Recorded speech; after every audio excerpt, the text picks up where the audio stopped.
Well, get those life vests zipped and clipped, strap down those rods, and stow away those tackle bags because we are going fishing. Hello, everybody. Welcome back to the Bass to Anglers podcast. I'm your host, Keith Nicewanger, and I hope this episode finds you with 5 for 25 in your real-time tournament management system, cloud-based leaderboard. We got to be better, people. It's time to evolve. The 1980s version of bass fishing tournaments where we sack them up, take them to a weigh-in, it needs to change. We have the technology to hold catch, measure, weigh, and release tournaments, so we don't need to stress the fish.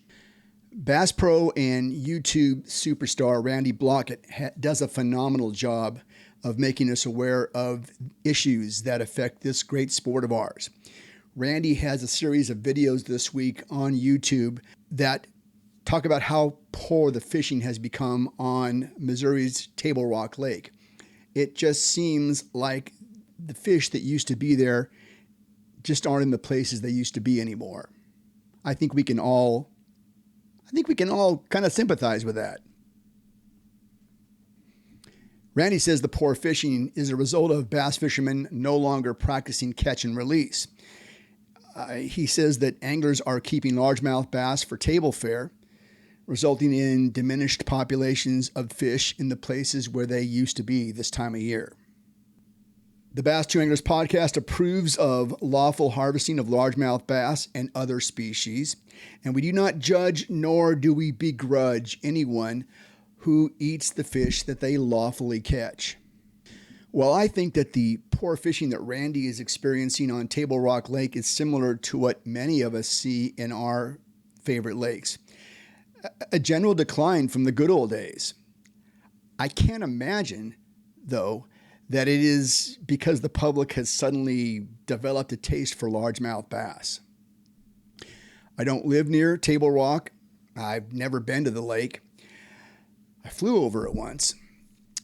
But I just can't see the poor fishing being a result of people catching and eating largemouth bass. Have you ever tried to catch one of these devils? If I had to rely on the fish that I catch for my food, I'd go hungry. I don't doubt the fishing has gotten tougher at Table Rock, but I think there might be other factors for the decline in the fishery. At this point, we probably need to have a discussion about the bass tournaments that we fish in. I love to fish in bass tournaments. I am a great donator at these events. When other competitors see me a-coming, they smile because they know there'll be money in the fruit jar tonight. For those of you that don't get the reference, the fruit jar is in the olden days where we used to put our money in and then we'd go out and fish a tournament and come back in. Whoever had the most weight got the money in the fruit jar, hence the term fruit jar. Okay, I'm just going to come out and say it. We are not as good as we think we are when it comes to taking care of the fish that we catch in tournaments. Yes, we see the fish swim off after we weighed them in. It's the eye test. I saw those fish swim off after I sacked them up, weighed them in, took my pictures. I walked to the edge of the ramp, let the fish go. They all swam off. They were happy as could be. So of course they're okay. But seeing them swim off should not be believing that they're all right after the weigh-in ordeal. Listen to what Major League Fishing's Stephen Barden has to say about fish mortality in tournaments. This Auburn University study that was produced, I think it was at the end of last year or middle of last year, some really shocking numbers. The study says as much as 45% of the fish weighed at these tournaments suffered mortality, whether it was pre-release mortality or post-release mortality. I'm sure you're familiar with the study. How do you react to that? Yeah, it's not shocking. The truth is, since the 80s, there's been studies like this that have been occurring across the country, and they just don't reach outside of the scientific community very often.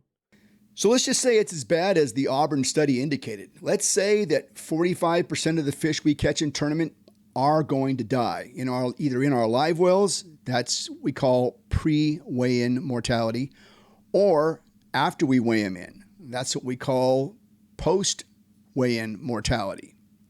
It's the post-weigh-in mortality that you and I never get to see. We see these fish swim off after we've weighed them in. And we think, everything's great. Everything's fine. Look at that fish swimming upright, swimming out to deeper water. Things are perfect. So let's say we send 100 boats out on Table Rock. It'd probably be a small event for Table Rock, because I know they get bigger events all the time there. But let's say we send 100 boats out on Table Rock. And let's just say that these boats all catch a 5-fish limit. I don't know. If it's a team tournament, it's a 5-fish limit. Gosh, if it was a co and pro, it might be more than that. But let's say each boat brings 5 fish to the weigh-in. If my math skills serve me, that is 5 fish by 100 boats. 500 fish are brought to the weigh-in scales. So 100 boats go out on Table Rock. They each bring in a 5-fish limit. That means 500 bass are brought to the scales. And that means, according to the Auburn study, that 45% of those fish, which, more math, is equal to 225, are going to suffer some form of mortality as a result of being captured, put in the live well, driven around the lake all day, sacked up for the 2 to 3 hour weigh-in process before they're finally released. Now, if we eliminate 225 bass every day there's a tournament, we can begin to see why the fishing at the lake starts to suck. Not only are we perhaps causing the mortality of 45% of the tournament fish we catch, we're also risking the most aggressive fish in the lake. I call them the dumb ones, because if I tricked them, they ain't smart.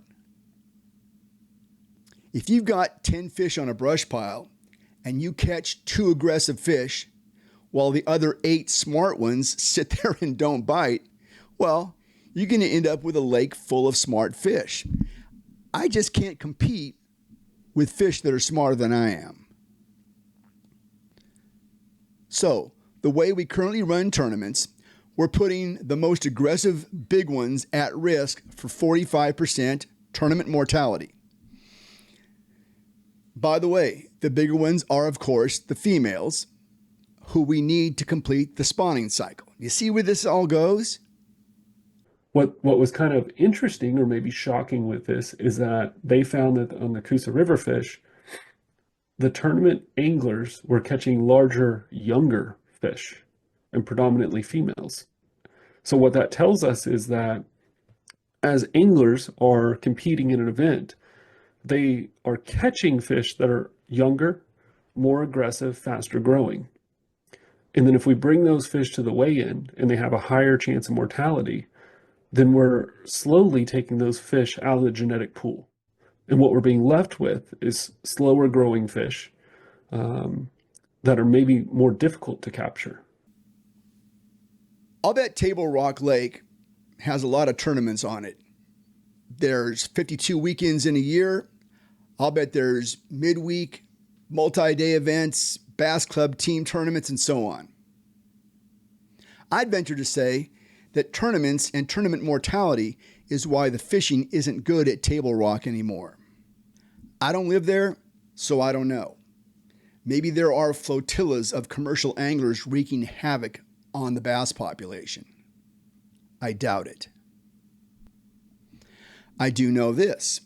We have the ability to run tournaments without weigh-ins. We have the ability to eliminate holding fish in live wells for long periods of time and then putting them through the ordeal of a weigh-in. I do know that. I'm calling out tournament directors, bass clubs, windy Wednesday nighters, Tuesday fruit jar jamborees, thirsty Thursday nighters, try saying that fast, and everyone else who fishes bass tournaments. Let's figure this out. I'm calling on YouTube influencers. Make this a quest of yours. If we can tackle the issue of forward-facing sonar, I have to believe we can push this in the right direction. Look what the kayak industry has done with their catch, measure, photograph, and release format. Their fish go right back in the water. Look at the tournament companies that have sprung up. Tourney X, Fishing Chaos, excellent products. Hey, Fishing Chaos, you've partnered with some heavy hitters out there in the bass fishing world. Let's see you come up with a format that's going to reduce the risk of fish mortality. It's time. Camus Boats, from the mind of Earl Bentz. Excellence, tradition, and service, all part of the Camus advantage. On the water perfection. This is your next boat. Build your next boat at camusboats.com. Ducket Fishing, pro-driven rods, reels, and baits. The choice of champions. Check out ducketfishing.com to see what everybody's talking about. Ducket Fishing, pro-driven. Our guest today is a member of the independent media, which means there are no restrictions imposed by tournament organizations who seek to control narratives. His opinions are his own. His YouTube channel, Get Your Fish On, offers a fresh look into the world of tournament bass fishing. It's one of my favorite channels. When a video drops, I stop what I'm doing and I watch. Steve Chapman, welcome to the Bass to Anglers podcast. Thanks for being with us today. Thank you for having me, man. I really appreciate it. Yeah, your background. I mean, how in the world did you fall into the world of independent bass fishing coverage? Ugh. The long story short is I used to work for AAA, and Okay. then I left AAA to do graphics or websites for guides. And at about 2007, ESPN reached out to myself and my friend Dave and asked if we wanted to do a radio show. Wow. And Dave was a guide. He was a guide. So we really just went on just promoting Dave. And then from there, it went to, I left there to go with another person, and we changed the name to Fishing Florida Radio about 2009. And then it became, instead of just being saltwater fishing, it became everything fishing. And I had done a lot of graphics for boat manufacturers and boat engines and bait companies. And I still am to this day doing those graphics. And I also edit for two major channels that people just don't realize. So I think probably about 2009, 2010, in that range, I started covering everything fishing. And the thing is that when you start dealing with fishing, when you start looking at the percentage of people who watch saltwater fishing versus the people who watch bass fishing, you quickly realize that bass fishing is where you need to cover. Yeah, there's a lot of stories there. You know, I look at myself. I think I consider myself to be a tournament donator. I love bass tournaments. I love being involved in bass tournaments. I love to fish bass tournaments, but you know, I'm realistic. I try hard. I learn something all the time, but I'm in awe of what these guys can do with rod and reels and electronics and so on. And you know, I'm Is competitive, and I just love it. I love the world. You know. If you don't mind me asking a question, it's real refreshing for someone to say that they're a donator. I know my Because, place. well, obviously, you know, if you're competitive and you want to do well, that's a whole different situation. Do you like? So I have a real statistical mind. I have a lot of issues to start off with, but I have a real statistical mind. Do you look at when you go into these tournaments? Is there a set goal so that that you will be happy with, or Absolutely. so Absolutely. how do you deal with that? You know, as best I can. You know, I was, I don't spend as much time on the water as I would like to. Um, but you know, I'm always thinking about it. And Is like it is it for the practice example, that you're not doing, or is it that now it's technology that's not making you get to that oh, next step? oh no, listen, I am determined to get good at forward facing sonar. I've got it. And I'm a rep for Camus Boats. and that puts me right there in the middle of a lot of things. But a lot of times it doesn't put me on the water Yeah. when I want to be and when I need to be. But that's okay. It allows me to be close to the industry, the people that I really like to be around. But no, I'm absolutely a forward-facing sonar enthusiast and believer, and my quest is to get better at it. So if I fish a 3-day tournament, my goal is to catch 15 fish, 15 keepers. And if I get 11 keepers in 3 days, well, then I'm whatever percentage that is. So there you go. There's yeah, being a competitive angler, people think that it's just the easiest thing on earth. That it couldn't be further from the truth. It is not easy. Being a professional angler is one of the hardest things to do Yeah. in this world because the competition level is so high. Well, Sorry, and I sorry to get think off what on a I different think what it kind of thing. comes down to is, is what can I bring to this? What can I bring to this arena? Um, and and I've been involved in this a very long time. I've been fishing bass fishing tournaments back in the 80s. I'm an old guy. And when Randy Blockett talks about his years in these, yeah, Randy, I know, I know, I remember when we go to a bass tournament and they would guys would be weighing their fish on stringers and the fish would all be Yeah, dead and there'd be a big fish fry afterwards. how the world has changed. Yeah, exactly. In some ways it has, in some ways it hasn't. It may be Yeah, more amplified now than it was. yeah. Anyway, let's jump into this. So did you actually work for ESPN or have So a the network? first, so not for this was an ESPN radio station. So the first fishing radio show we did on two ESPN channels, Okay. and it was called Hog Wild Fishing Charters because that's what Dave's thing was. And we, like I said, it was more just a promotion to promote Dave as a guide. Hmm. And of all things, we did. It was the first interview I ever did was in about 2009. I did with Ray Scott, and Yeah. to be quite honest, I knew nothing about bass fishing other than I just loved fishing. Yeah. I knew who Kevin Van Dam and all those guys were, of Yeah. course, but I didn't. This is crazy to say now. I didn't know who Ray Scott was, and yeah, and we Ray would have went loved to. that. He did love it because he wanted to meet me before we did the interview, and he was at an academy or some launching up here in Central Florida, and he was signing the Bass Boss book, and in doing so, he said, "Come meet me, so we can talk about what we're going to talk about on the radio." And I thought, why am I? Who is this guy to tell me this? And then sitting down for 2 or 3 hours with him, probably 4 or 5 hours, I realized, oh my gosh, I'm talking to like the Lefty Cray of bass fishing. Absolutely. Yeah, absolutely. Ray was he was the most political of the political out there. Yes. And he wasn't going to he was not going to let a narrative get out of his control for sure. And that's exactly what he wanted to do. That's why he met me and we had Yeah. lunch. We might have went to dinner. I don't remember if it was lunch and dinner.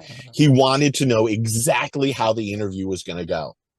And Yeah. it probably exactly how it was. Yeah. And he became a friend then. And we talked, I can't even tell you the amount of times we talked after that. And it was just an honor and a Yeah. privilege to know him. Well, one of the things I like about your YouTube channel, and by the way, we're talking with Steve Chapman of Get Your Fish On YouTube channel.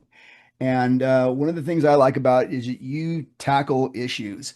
Um, you know, there's all kinds of controversial personalities out there that say wild things and do wild things and so on and so forth. And I suppose I'm partly in that. I do take stands on things, but We all are. we have to be.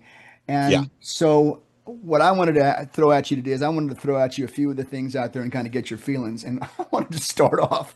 with the information rules, and you can pick whatever organization. I love that you're laughing because pick Uh, whatever organization you want, but let's talk about the information rule because I've got some thoughts on the whole thing myself.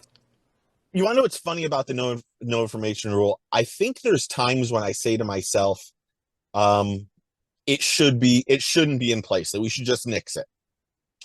And then a majority of the time, I think to myself, if we nixed it, how the whole industry would change. Yeah, I think if we didn't have the rule, the people who had the most money behind them, the backers, the whole 9 yard, they would dominate without any worries.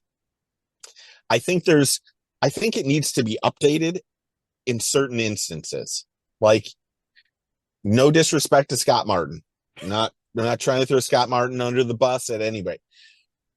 Anyone who thinks Scott Martin uh, is innocent in what he did is crazy to me. I actually put a poll up on, and I don't ever do polls. One out of every three people, and I think 900 or 7 or 8 or 900 people voted. One out of every three thought he was innocent.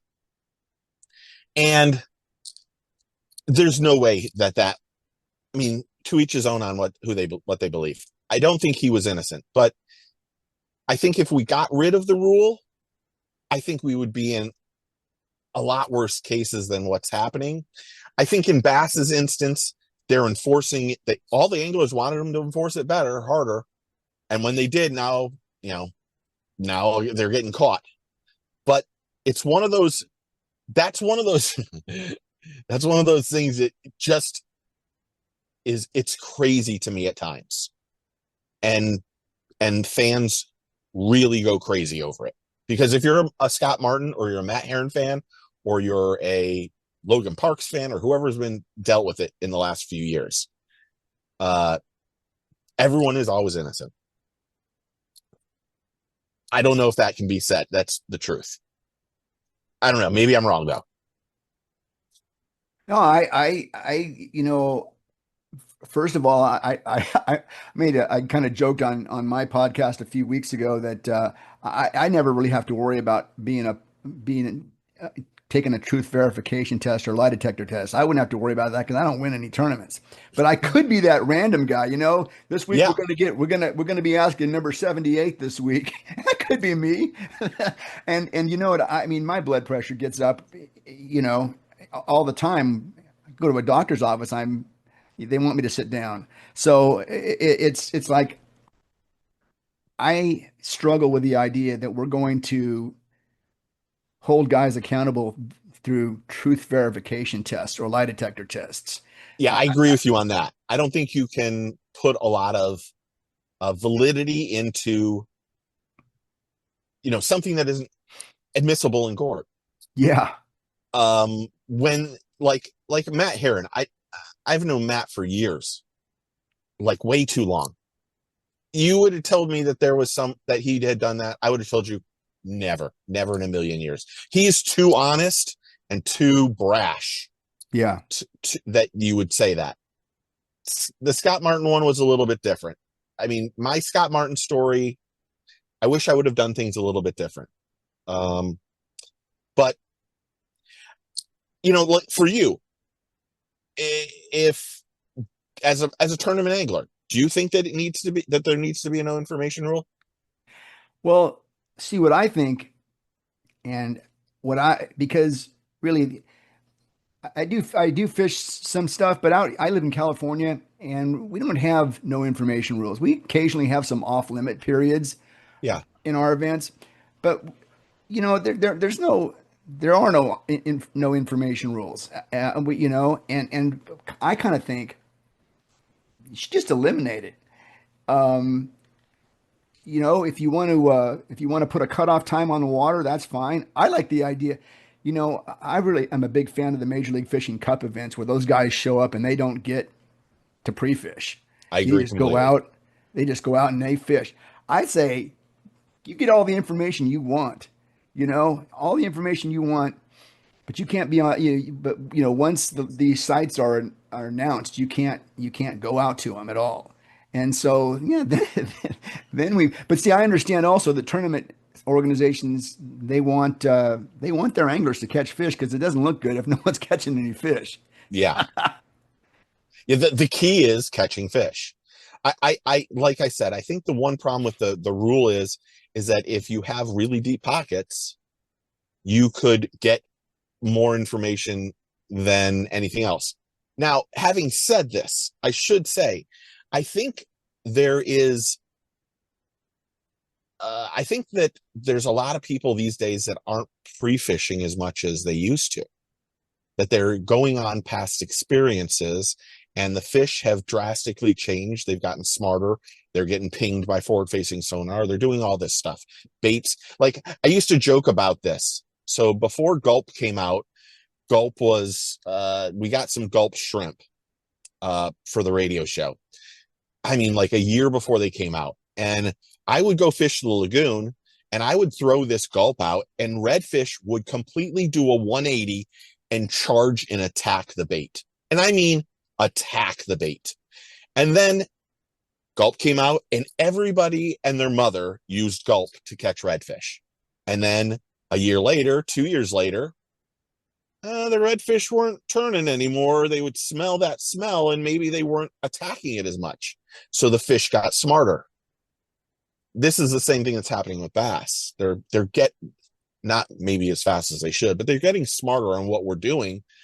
But like I said, I think that if you have that deep pockets, you could find out so much information from guides and that kind of stuff that it might make tournament fishing, the dynamic of tournament fishing, even harder for some people, or Yeah. better for some people too. Well, yeah, I mean, I get with no, if you have the no information rule, then you're going to have these guys go out and hiring guides and things like that. I get that, and that's not really a good look for a professional organization when you know when the superstars are out there hiring guides and stuff like that. But I am so tired of the drama that has sprung up over information. You know, my gosh, if somebody wants to come and talk to me in the parking lot at a gas station, I want to be civil with a guy. Yeah, I don't want to, I don't want to, because I don't know how many, typical fans out there even know that there are these things called information rules. I mean, the hardcore people know it, but the guy that runs into you at the gas station, he may not know that. I mean, he I suppose there could be someone who does it on purpose, but I don't the odds are people doing it on purpose are very few and far. Like, I don't even know if I've told this story. I got to be on the boat with Kevin Van Dam when he was with Elites. I don't even know what year it was, and it was the final day of practice, and they were on. He was sight fishing over on Lake George.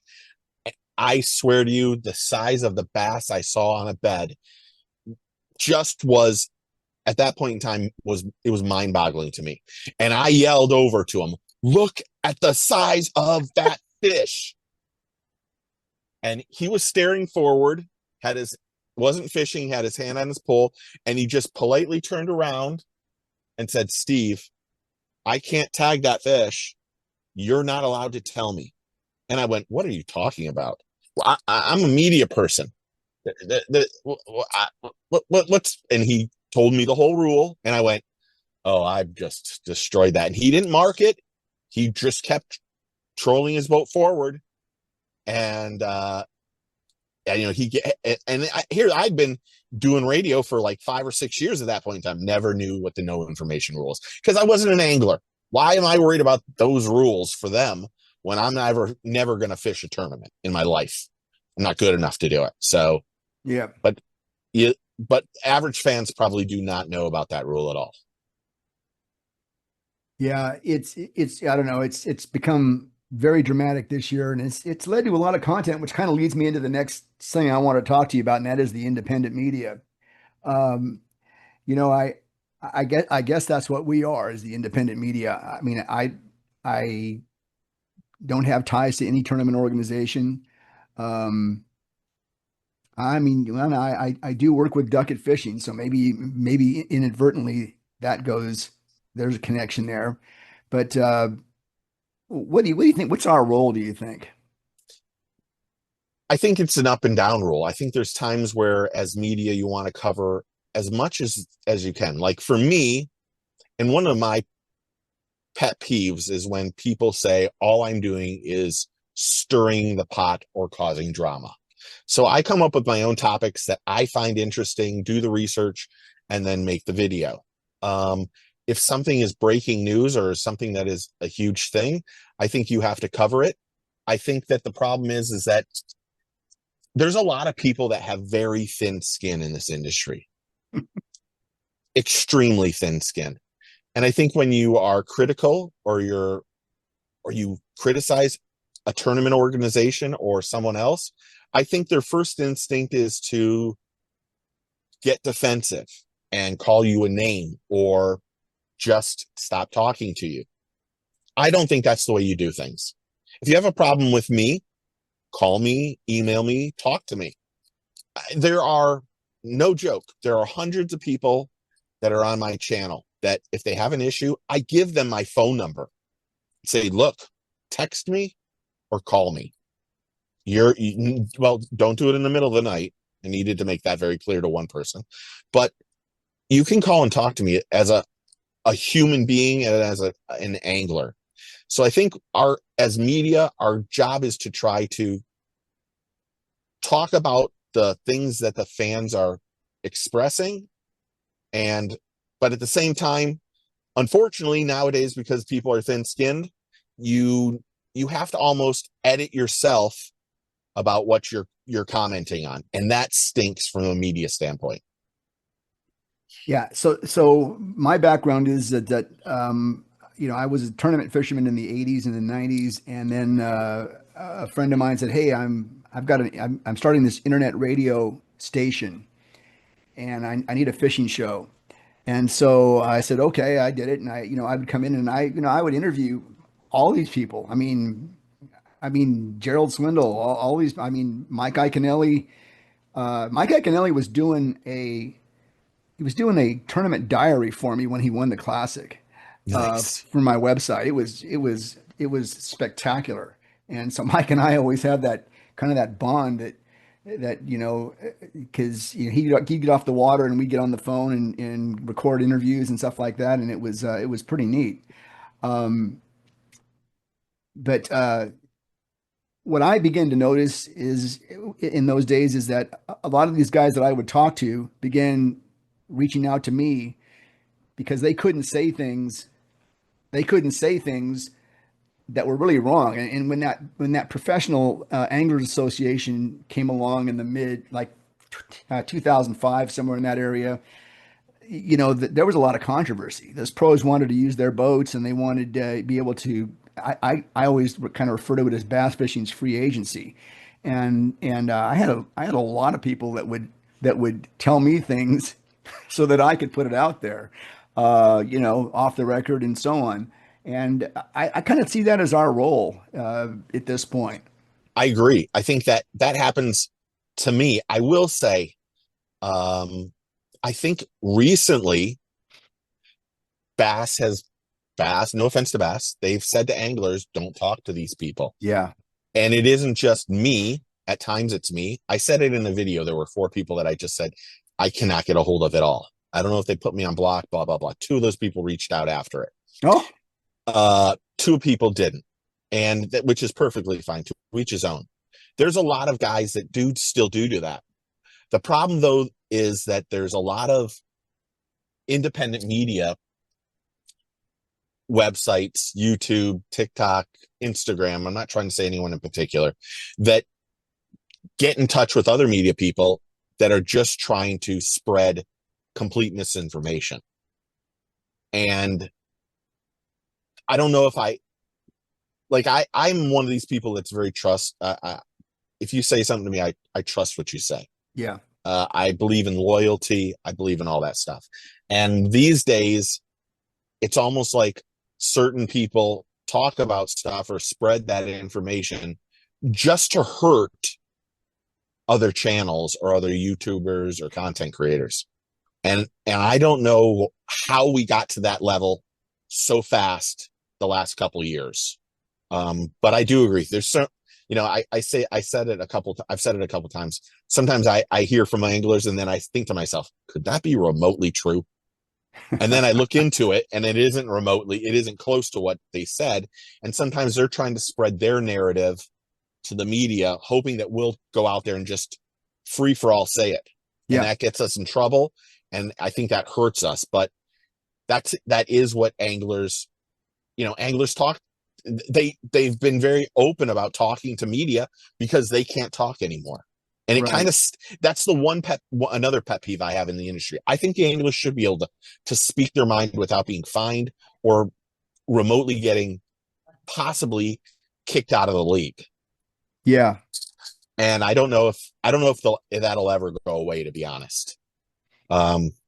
It's just one of those, it's a weird time in this industry. Well, it's been this way. I mean, like I said, I kind of think of my start in this. I was doing an internet radio show in 2001. I Who knew that was going to be called a podcast? Yeah, Back then, really. it was just an internet radio show. But I think that it hasn't changed. I mean, the organizations are very aware of their brands, and their brands are what they stand on, and they don't want anything bad to be said about their brands. And They don't want anything to be, that's what the fans don't realize. Yeah, They'll hide it before they'll admit that it was bad. yeah, exactly. And it ends up blowing up in their faces time and time Yeah, again. You I know, agree. now the word transparency is being used way too much today, but I mean it is appropriate. I mean, it is appropriate. I mean, even I don't think negative. there's, sorry to interrupt. I was I gonna don't think say there's even any, even negative news is good. I mean, I can think of back in the days when Mike Iaconelli was doing all his bad boy stuff, and I mean, God, his popularity shot through the roof. And yeah, in ESPN, because they were the ones running Bass then, they loved that stuff. They understood it. exactly. Nothing. The only bad news is no news. I agree with you completely. I think there's, I don't think and I keep saying Bass, but Major League Fishing and PFL, I think all of them should realize that any good news and bad news, the transparency should be there for all of it. Yeah, And yeah, when it isn't, it, like you said, it blows up in their face. yeah. You know what? I think that what it does, and we tend to judge the character of people in their toughest moments. And if you're a tournament organization, you know, I think we judge your character based upon how you handle the difficulties. So, with this new information rule, is that what we're on still? No, No, we're on independent bass. independent media, yeah. Okay, yeah, we're on the independent bass media. But that no information rule stuff, instead of trying to hide it and smooth it over, let it out, and And deal with it up front. exactly, exactly. Because really, you want to know what happens? It doesn't get dealt up front, and then one or two tournaments later, an angler will call you and say, "Steve, you have no idea this guy did this at this tournament." And then we go, then I start looking into it, and then you look into it, and then you realize, why would Bass not just say that, or Major League Fishing or MPFL? Why would they Yeah, just not go, you know what? The guy got a fine. The yeah, guy got a time limit or something. yeah, And then it just becomes that much worse for the organization when you could have handled it a tournament ago or whatever. I'm using that yeah, as an example. yeah, yep. All right, the bass fishing rookies. Now, have they proven that they belong in your point in your in your opinion? I think there's some that I think can do it all. Yeah, I think there's some. I will say, I was in the process of doing a video about how I felt the rookie anglers were outworking some of the veteran anglers. And they were going and fishing. And I'm just going to use this person as an example, and I hope he is not mad at me for saying this. he probably won't be Oh, watching this. No, I'll somebody will get it to him. Sorry, my phone dropped. Uh, Logan Parks in his rookie year was going to certain lakes 15, 20 days while he's still allowed to do it. And he was going there, and of course he was probably using his technology, but he was learning the places, when he could. And it was told to me that there were 3 or 4 rookies, Logan, Robert Gee, Trey McKinney, and someone else were on a body of water during when it was allowed. I want to make that very clear. And in the 20 days that they were there, they didn't see one veteran angler at that place. And so I think there's certain guys that have have their expertise on a pond of water or lake or whatever it is, and they're not trying to learn anymore. Again, this is just a handful of people. I think the problem is like Tyler Williams, phenomenal angler, said he's going to go to MPFL and prove everybody wrong that he can catch fish. And he's only been in one tournament. Now he's had boat problems or whatever it is. Understandable. But would he have boat problems if they were on the Bassmaster and the Elites? Would he not have figured a way to go to it? So I think there's a lot of, and he's a really good angler. That kid's a really good angler. I think there's a lot of these guys that have learned forward-facing sonar, are phenomenal at it, are able to use it, and they're learning how to get into the mix a lot faster than has ever happened.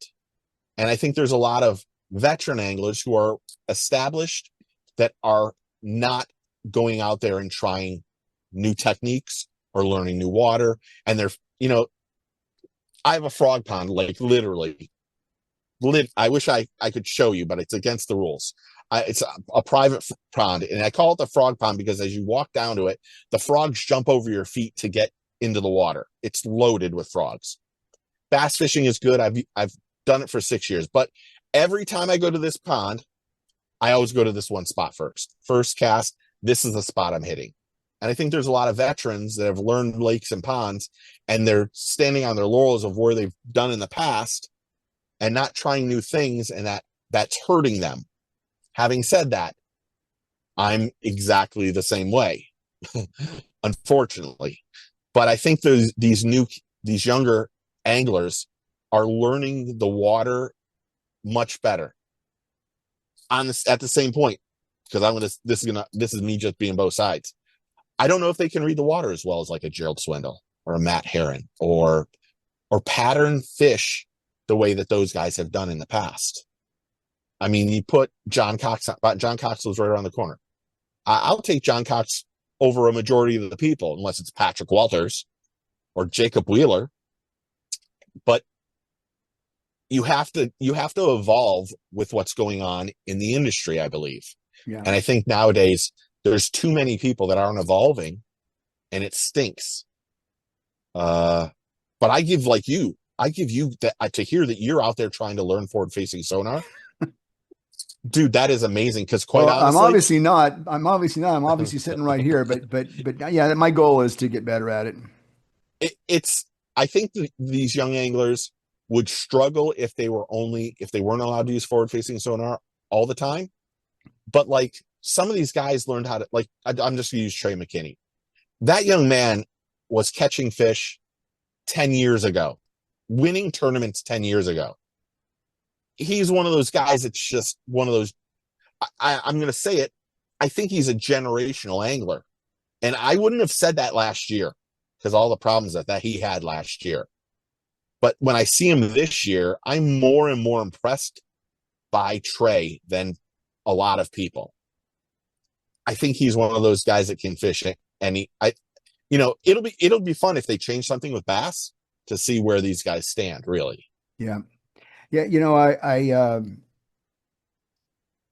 I spent some time with Aaron Martins. Aaron Martins grew up out here in Southern California where I live, and so we would run into Aaron a lot at events. And I always felt like Aaron was maybe the purest fisherman I'd ever met. I mean, this guy, talk about a fish whisperer. This guy I mean, he was talking to the fish out there. I agree. One of my great accomplishments, and we have this U.S. Open that we have out here, is I spent the first 2 days of a tournament sharing tournament water with Aaron, and I was doing pretty well. And I was really encouraged because Aaron was fishing there because I said, man, if Aaron's in this cove, then I must be in the right place. Last day, Aaron wasn't there, and neither were the fish. So, but I feel like there are more kids like Aaron now than there have been. I feel like an Easton Fothergill. I Unreal. feel like Trey McKinney. I feel like a lot of these guys are they're kind of like savants, like Aaron was. Yes. I have, so years ago they did, when the ICAST is here in Florida, because I'm right here in Central Florida, ICAST happened. They did, the first time they did ICAST on the water, it was on Lake X. I don't know if you've ever Yeah, heard of that's the old Mercury place. Yes. Insane fishing. Insane fishing. They opened it up for the day for anglers to come out, and they had a big barbecue going. Well, the barbecue had, I don't even know what happened. They had some issues, and they were going to feed all the anglers. And Aaron and I had been friends for a long time before that. But Aaron, I brought out some chimichurri or something. And Aaron's like, don't share it. I want it all. And so we sat down and we spent 4 or 5 hours talking about how he broke down how to fish Lake X with me. And I distinctly remember thinking, I am the world's worst angler after talking to him. Because nothing that he said, I remotely thought about doing, about how this sort of grass holds this. And it was 4 or 5 hours of just the most ingenious talk that I've ever dealt with in my life. Yeah. And after that, every time we saw each other, all I wanted to know is I would write questions for him and then do it. You want to know what's crazy? When you go on my phone, the first person that's on my phone list in my phone contacts is Aaron Martin's on the top of my thing. So I can remember him every time I look in my contact list. Yep. Amazing guy. Yep. All right. It wouldn't be a podcast without a discussion on forward-facing sonar. Is it good or bad? I think for tournament fishing, I would say I'm not sure it's good. Again, I'm going to backtrack. However, I think if they're not catching fish, why are we watching a fishing tournament? Right. I think if it helps you catch fish, it's important. I think for recreational anglers, I think it would be great to have. It really would be great to have. I think the Major League format is without question the best format there is. I also think that they're doing the best too. I don't have any problem saying that. I think the 1 period on, 2 periods off is the best format for anglers who want it and anglers who don't want it. I think that having it like bass full time is making us all question, can these young anglers catch fish? And that's a narrative that wouldn't happen on Major League Fishing. Like, look at Drew Cook. We now know that Drew Cook can catch fish anytime, any place 2 years into this. Even though Zach Burge left for bass. Zach Burge, another ridiculously amazing angler. But you have some of these guys, Matt Becker. Some of these guys are just ridiculous anglers with it and without it. But I think for tournament fishing, if it could be level or all the way through, I would say everyone needs to do Major League Fishing format. Can that happen? No. But I think it's the best of both worlds. But we got to catch fish, because if we're not catching fish, we're in a world of trouble. Yeah, I think what is, first of all, Randy Blockett likes to talk about how he's so against it. I like to make the point that I love forward facing sonar. I am completely in favor of it, and that's just kind of the joke that I run. But I do think, and I do believe it. I feel like we used to not have trolling motors on our boats. We used to not have. We used to have 150 horsepower engines. We used to have Exactly. And so, but what I think, just take for instance. I was gonna say, but my experience with forward facing sonar is, dang it, I can see them, but I still can't catch them. It- that, and So that's these guys that are catching them are doing something, and that to me it legitimizes it. that's the narrative that doesn't get said enough. You Right. might be able to see them. It doesn't mean they're going to bite. I used to say that years ago. I was like, you can use it, but it doesn't mean they're going to bite. It doesn't mean. So some of these guys like Jacob and Drew and Trey McKinney, especially Patrick Walters, all these guys that are really good with it are doing something that is extraordinary compared to the average Joe who can't catch them with it or without it at times. So I think, you know, for me, I love Randy. I Yeah. love Randy. But what I love about Randy is one of the hardest working people in this industry. And I've been told I'm not even in the industry, so I'm a non-industry person. But you have to respect his work ethic. And even for me, I put out a video a day. People don't realize the amount of time that goes into research and doing all that other stuff to put out one video a day Hmm. about topics that I find interesting. But I like forward facing sonar as a recreational angler. And the truth of it is, I don't think it's going anywhere. That's the whole thing that people aren't going to like. I don't think it's going anywhere. I think MPFL has an issue with getting young anglers. And I think that they have, if there isn't a new crop of young anglers coming into the league every year, then you're just going to see a certain generation of people fishing their tournament. You know, I hadn't really thought about that. I had not thought about that, but now that I'm thinking about who I see on their rosters, it's kind of a senior tour. It is, and that's not trying to be mean Well, to them. I know what it sounded like, and I know exactly what that sounded like when I said it. But I'm thinking about it. Where are I the mean, rookies? you you have to have a young group of anglers coming in. I think a lot of people think it is a seniors league, but they're doing a really good job at what their platform is. And there is a group of anglers that want to try to compete against those elite anglers or BPT anglers that are jumping onto the MPFL and making a lot of money versus the rest of the field. And they want to try to see if they can compete with Gerald Swindle and Matt Heron or Patrick Walters or Zach Burge, or some of those guys are, Brandon Cobb. Some of those guys are great anglers. I Hmm. mean, great anglers. And they just, that's what they have to worry about in the future, in my opinion. But if they have like a breeder system, like a breeder league or a league underneath them, that might help. But at this point in time, we can only say what they've done. And really, from what I see, I get more people tell me all the time, I watch MPFL because of you, Steve. So I appreciate you, introducing me to what they're doing. And there's enough parity in this that the best thing about what's going on with MPFL is if you don't like forward facing sonar, you should be watching every second of their tournament. If you love it, you should be watching the Bassmaster Elites. If you want the middle of the road and probably the best overall thing, Major League Fishing. Everyone has there's enough people out there that everybody can watch what they want to watch. All right. Now I want to get into a subject. You mentioned Major League Fishing, and Major League Fishing has been very successful. And the one thing that Major League Fishing doesn't do that the other organizations do is they got no weigh in. They got no weigh in. There's no holding up fish in front of cameras.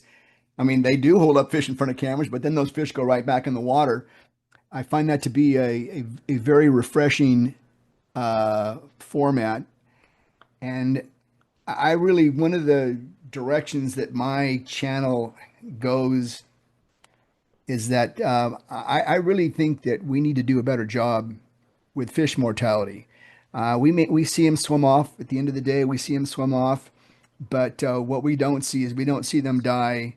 You know, because of their stress. You know, you might be able to see them swim off after you've weighed them in and stood in line.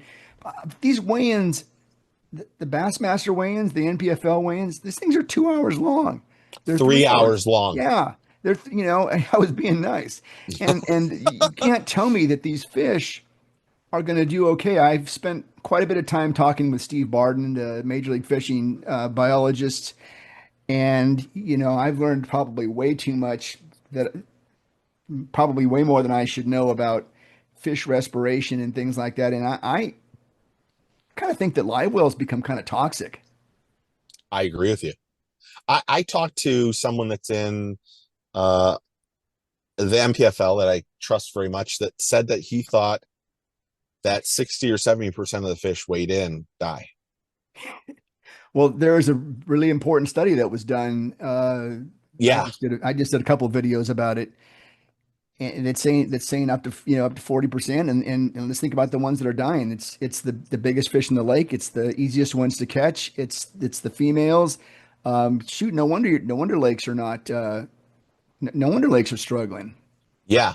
I think what Major League Fishing does with catch, weigh, release is the best format. I think I agree with you. I think we have to be really, so I've always based a lot of stuff on what I do on conservation. I'm not, this is going to shock a lot of people that don't know. I don't eat fish. I don't eat any fish. Every fish I have catch is catch and release. Have I kept fish for friends or neighbors or dads and moms, all that stuff? Yes, of course. But when I would go out west to go fly fishing and trout fishing, salmon fishing, steelhead fishing, all that stuff, everything's catch and release. As much as I'd love to, I catch specks or I catch bluegill. Everything gets put back. And I think there's something to be said for that, because we want this resource for our children, our grandchildren, and stuff like that. And if we're bringing fish to the scales that take, example would be like, I don't think Bass was very happy with me after I talked about how at the Classic, which I thought was amazing. I want to make that very clear, that they would be, you catch a fish early and you put it in your live well. And let's just say you caught it at 7:00 and your weigh-in was 4:00. So now you've got that fish in your live well for 9 hours. And then there was an hour drive. Yep. And then there was a 3-hour weigh-in. And then there was an hour back to the thing. Now you're looking at that fish being in that captive for 12 to 13 hours. Yeah. Imagine if that's a female that's just about to spawn. What have we done to that fish? Yeah. Is it spawning? Will it spawn? So I think I would prefer to see no weigh-ins, because I'm hypercritical on the weigh-ins. Like the MPFL weigh-in, 3 hours and 25 minutes the other day. Who in the hell is watching that for 3 hours and 25 minutes? No offense to Al and any of the MPFL. 3 hours is too long. I think that it's more important to have the catch, weigh, and release, just because conservation, we're going to see bigger fish and better fish if we're not keeping them in a live well for 10 or 12 hours. Well, think about this too. Okay, so think of the profile of the fish that is dumb enough to hit my lure, okay, as opposed to the other 9 that are sitting on the same log that wouldn't touch it, okay? That's not a very smart fish, or as a fish that got fooled. So we're going to put him in a live well, take him out of there, expose him to increased chances for mortality, and we're taking that fish out. Meanwhile, we kept 9 smart ones in the water that are too smart to bite our lures. What did we just do? We just took the vulnerable member out of the gene pool and made it tougher on ourselves down the road. I have a good friend, Larry the Cable Guy. He had a joke with how he's your friend. Yeah, Dan's a good guy. You call him Dan? See, yeah. I'm a big Larry the Cable Guy fan. Big time. I'll drop a get her done in here right now. Watch. Yeah, get her done. But he had a joke about how if people were like Bass and someone dropped a hook with a steak on, would we really eat it? would we second guess in back? I don't know the whole joke. I don't remember it, but Get her done. I remember him saying the joke and me being on the side of the stage and just he said it because he knew it would make me laugh. Yeah. But we're hurting the gene pool. We're hurting we're hurting the bass population by keeping them in the live well and really keeping the dumbest one in the live well of all things. So I wish we'd have more catch and weigh release. Yeah, my favorite Elite Series event of the year is the Lake Fork event. I agree. Man, it is so good, and you know what and we also know the score in that event. Yes. In the other no sandbagging. That's right. The other ones we never know. Put that one down for 2 pounds. Yeah, 4-pounder. Put that one down for 2 pounds. But in the Lake Fork event, no, there's a marshal. I guess they call them ambassadors. I love that name. And it's like, oh my God, it's a sporting event and we know the score. What a concept. And really, because you know it, it adds another storyline to what's going on. Like the reason I like Major League Fishing, I like their format the best, but there's so many different storylines going on instantly because we know exactly what's going to happen. Because really, some of these guys, like I probably have never told this story. I was a marshal for a classic, and I was with Jason Christie, and it was like one of those days, just everything. I mean, I thought this is the smartest man on earth. Everything he did was right. Yeah. But we got in the car and I was doing this interview, and it was called, I named it The Drive. And I interviewed him on the way back to the weigh-in. And Edwin called when Edwin was still with Bass. And the two of them lied to each other while I was filming him about who had more weight in their live well. And then I remember thinking, Jason said he probably had like 14 or 15, and then he ended up coming up with like 17.8. And Edwin said he had 11, and he came up with like 16. And I'm just using that as an example, but they both wouldn't even tell each other the truth on what they had. And these guys are so good. They know, like the other day with probably the best tournament I've ever seen with Wheeler and what was it, Hatfield there at the end? Yeah. Where the last 7 minutes were the best fishing of all time. But you could tell Jacob caught that fish. He knew it wasn't going to weigh 2 pounds. As soon as he got it in his hands, he unhooked it and put it back. These guys know pretty close at all time what their fish weigh. They've caught enough of them. So sandbagging, I'm not a fan of. But yeah, catch, weigh, and release for sure. Good stuff. Good stuff. How about favorite YouTube channels? What's your go-to YouTube channels? So I try not to watch too much fishing. Oh, now I do watch like Wheeler and Cannell, and I'll watch Tactical Bassin. I'll watch some of those guys. I try not to watch too many stuff that's kind of like me. And the only reason I say that is, like, I'll watch Cerebral Tackle because I think he does a great job at getting all the information. He is not afraid of anything. No, he's not afraid of anything. And I'll watch Bama Bass. Bama Bass, thank you very much. I mean, underrated fishing place of all time. I have watched that guy since before the 5 acre. I've watched him since it was just a pond in his backyard. Yes. Unbelievable. Yeah. So I try not to watch too many things that are like what I do, because I have a tendency that if I hear their opinion, I don't want my opinion to be jaded on what I've heard from other people, and make sure I do the research. So there's a lot of times that I stick away from. I don't consider myself a podcast. I consider what you do as a podcast, because this is a long form interview that's a little bit different than my 7 to 12 minute vlog. Yeah, kind of an editorial on yours. Yeah. Yes. Even there will be an editorial attached to this one that we're doing right now. I got a few things to talk about. But it's one-on-one. Yeah. And I think that has that's more podcast. So I watch those. I'll be honest, I watch Randy Blockett. I respect Randy, so Absolutely. I watch him because of that. Luke Uh, Duncan? I do not watch Luke Duncan. I Okay. think he does a great job at what he does. We've just had a beef, or he's had a beef with me, and Can't imagine that.